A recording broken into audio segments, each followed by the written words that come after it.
I was reading through your bills, and as a mom blogger, I'm very interested in the food for Filipinos first, because first of all, mothers are very concerned on how, where, what, how will they get the food for their children, especially majority of the children. Now I noticed in your bill, it's mostly infrastructure.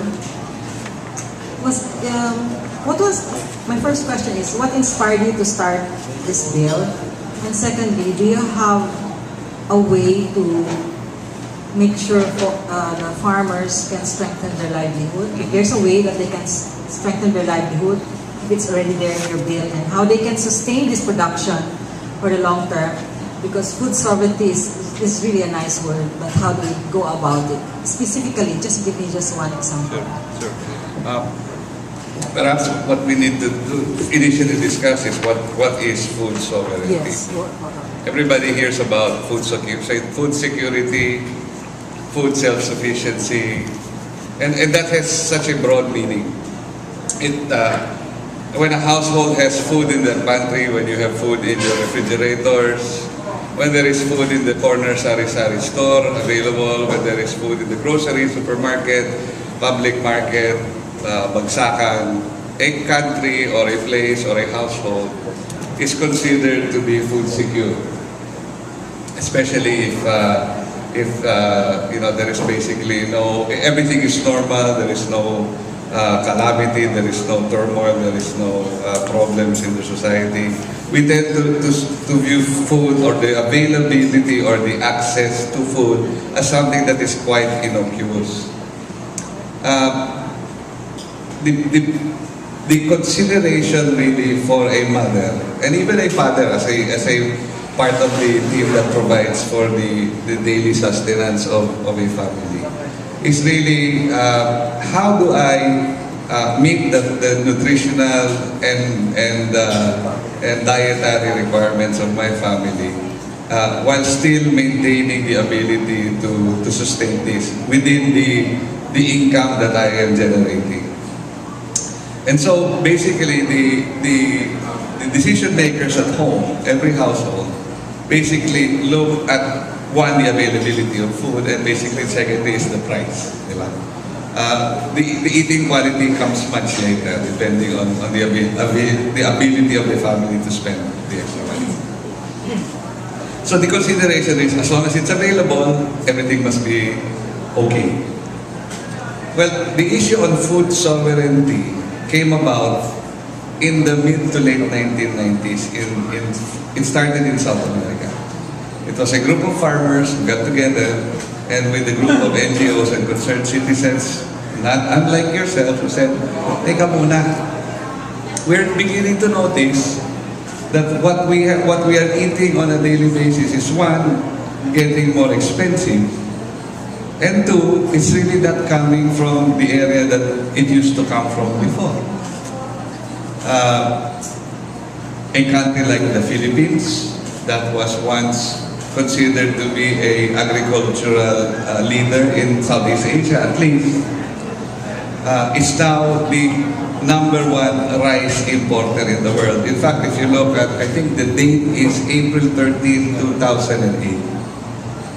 Because of our inability to be able to sustain the demand for rice, and because we are incapable at this point to produce sufficient rice for our country, on that day alone, the price of rice in the world rose by 30% because of the demand from the Philippines. So it got me to thinking, we are an agricultural country. I come from an agricultural district. The 10 towns in my district, most of my kababayans, the people that live in the 10 towns, they earn their living out of tilling the land that they have or plying the waters to catch fish and sell it in the market. And I was wondering really why a district like that, how it can survive. And so very early on, we decided as a father and son team to test a little bit of an experiment. We decided to plow in, our PDAFs into into infrastructure that will allow farmers to gain access to the markets, increase their productivity, and basically increase their output that will be made available for the area. And it actually succeeded. There was an increase in production between 1998 and 2012, and the Bureau of Agriculture Statistics can provide you with all that information. But the real point on food sovereignty that I would like to underscore here is that we as a country have slowly lost the ability to feed ourselves.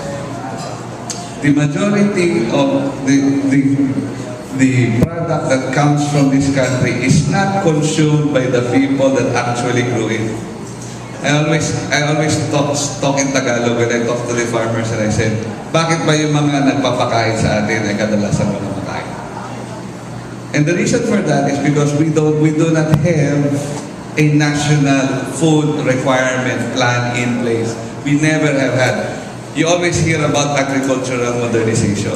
There was a law that was passed in 1997 that created this agriculture modernization plan. The unfunded mandate between 1997 to 2012 is close to 50 billion. So in other words, even if you have a law, if you do not have a mechanism to ensure that that law is implemented, if the law is deficient in a certain aspect, you will not really have the productivity that you require to be able to feed yourselves now. If you read the whole bill, the House Bill 4626, the emphasis is not really just on infra. The emphasis really is in creating a plan so that every province, every year, will be guaranteed that whatever agricultural program that will be designed will be tailor-made for the needs of that particular province.